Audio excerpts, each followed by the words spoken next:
Back to news. బులెటిన్లో మరో breaking news చూస్తున్నాం. అల్లారు ముద్దుగా పెంచుకున్న కుక్కే వారి పాలిట శాపమైంది. రేబీస్ సోకిన కుక్క కరోటంతో ఓ కుటుంబంలో ఒకరు మృతి చెందారు. విశాఖపట్నం భీమిలిలో చోటు చేసుకుంది విషాద ఘటన. నర్సింగారావు, భార్గవ్ అనే తండ్రి కొడుకుల్ని వారం క్రితం వారి పెంపుడు కుక్క కరిచింది. వెంటనే అప్రమత్తమై యాంటీ రేబీస్ ఇంజెక్షన్ వేయించుకున్నారు. వారిని కరిచిన 2 రోజులకే కుక్క చనిపోయింది.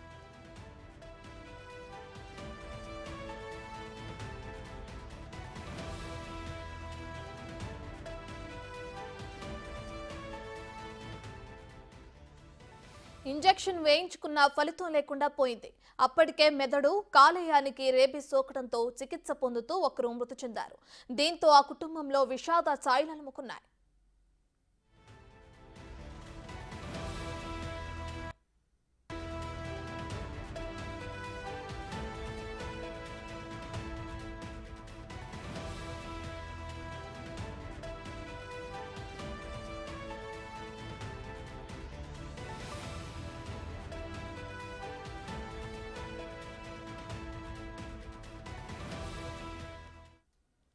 రైట్, ఇదే అంశానికి సంబంధించి మరింత సమాచారాన్ని మా ప్రతినిధి రాజు లైవ్ లో అందిస్తారు.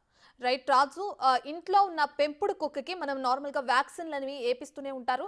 అలాంటప్పుడు రేబీస్ అసలు ఆ కుక్కకి ఎలా సోకింది, ఇది ఆ కుటుంబానికి ఎప్పుడు తెలిసింది, ప్రస్తుతం ఆ కుటుంబ పరిస్థితి ఏ విధంగా ఉంది?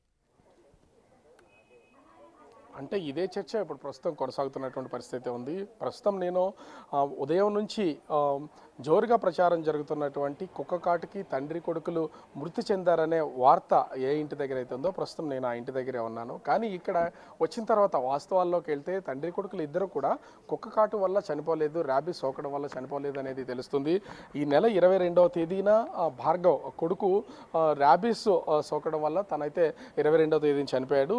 నిన్న తన తండ్రి నరసింగారావు అంటే దీర్ఘకాలికంగా తన కొంతకాలంగా అనారోగ్యంతో ఉండడంతో నిన్న హాస్పిటల్లో చనిపోయినట్టుగా తెలిసింది. కుటుంబ సభ్యులు చెప్తున్న దాని ప్రకారం కూడా చూస్తే తండ్రికి వారం రోజుల క్రితం డయేరియా సోకడం, హాస్పిటల్లో ట్రీట్మెంట్ తీసుకుని తను చనిపోయారని తెలిసింది. కానీ ఇక్కడ అల్లారుముద్దుగా పెంచుకుంటున్నటువంటి వాళ్ళ ఇంట్లో ఉన్నటువంటి కుక్క కాటుకి గురైనటువంటి భార్గవ్ ర్యాబీస్ సోకడం, తను ఒక సింగిల్ డోస్ వ్యాక్సిన్ వేయించుకోవడం, తర్వాత వ్యాక్సిన్ వేయించుకోవడానికి తండ్రిని హాస్పిటల్ తీసుకొస్తున్నటువంటి సమయంలో తనకు అవకాశం లేకపోవడం వల్ల సెకండ్ డోస్ వేసుకోలేదు.